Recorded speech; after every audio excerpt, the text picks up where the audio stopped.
Oi, gente, eu voltei fazendo um vídeo de garrafa PET.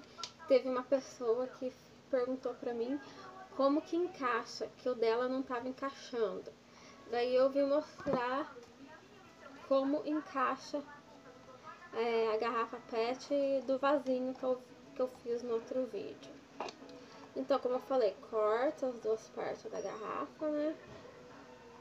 As duas partes da garrafa, aquele risquinho que tem. Aí, para entrar mais fácil, vocês dão um picote aqui, dão um cortinho aqui e um cortinho aqui atrás também. Pode ser só um corte, aí vocês encaixam assim, ó, espreme,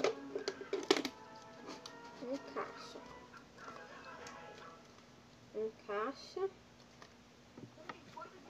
Aí esse daqui enrola, né? Enrola a parte que sobrou, como eu ensinei no outro vídeo. Enrola. A flor já tá aqui dentro.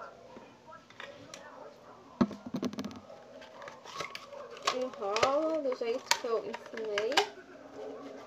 Enrola. E coloca aqui. E coloca a flor. Então, e pra encaixar, é só dar um picote aqui, espremer ele assim.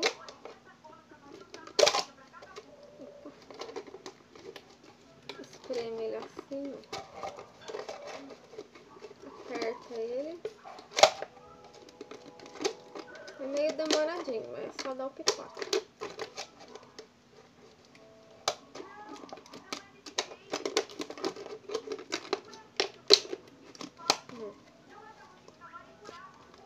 E depois pinta da cor que vocês quiserem. Bom, é isso.